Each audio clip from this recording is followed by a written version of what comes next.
Coucou tout le monde, aujourd'hui un petit gâteau aux nectarines avec mon moule Cubicube.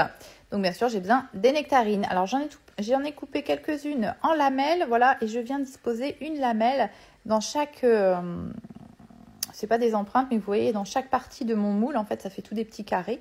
Voilà, pour avoir un joli visuel au final. Le reste je le coupe en petits morceaux, on viendra l'intégrer à la pâte plus tard.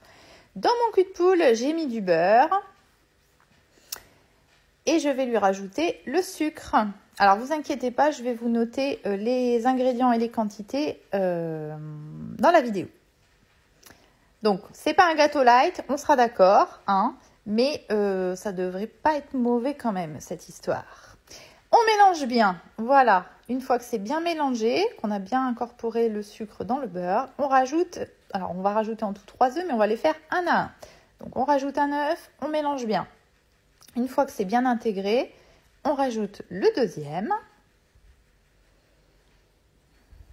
Voilà. Alors moi, j'ai l'habitude de les contrôler, les œufs, hein, on ne sait jamais. Puis ça m'évite aussi, parce que ça m'arrive d'avoir des petits morceaux de coquille. Donc voilà, ça me permet de me sécuriser de ce côté-là. Hop, je mets le troisième. Voilà, tout est bien mélangé. Je vais maintenant rajouter un sachet de levure chimique. Et on va rajouter la farine. Donc, on est déjà sur un beau gâteau quand même. Hein. On a besoin, enfin en quantité, on est pas mal. Donc, vous pourrez bien sûr, hein, si vous le souhaitez, diviser la recette en deux. Il n'y a pas de problème, hein, ça dépend le moule que vous voulez utiliser. Si cette petite vidéo vous plaît, eh ben, n'hésitez pas à mettre un petit like, ça fait toujours plaisir. Et n'hésitez pas à vous abonner. Voilà, donc j'ai intégré ma farine. J'y suis allée mollo, hein, parce que vous avez vu mon cul de poule, il est quand même bien plein.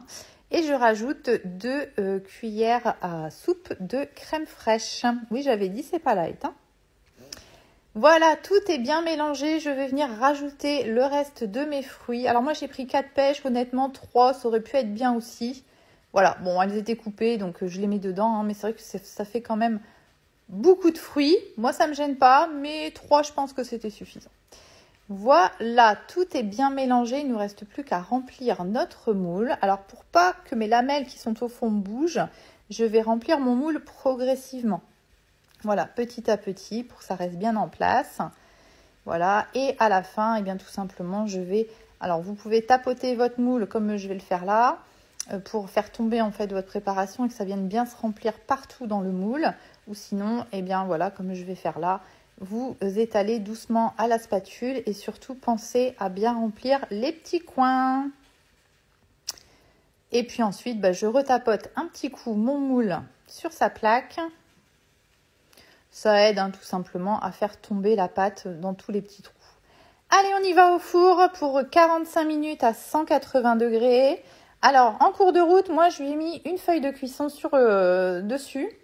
Parce que je trouvais qu'il était quand même bien coloré. Donc, pour atténuer ce phénomène, tout simplement, vous mettez une feuille de cuisson. Je prends mon plateau de service et puis on va démouler. Donc là, c'est tiède. Hein, ça, c'est déjà sorti depuis un petit moment du four. Et hop, tout doucement, on va tirer sur les coins du moule et on va le lever. Et voilà, ça se démoule impeccable. Et notre gâteau est prêt.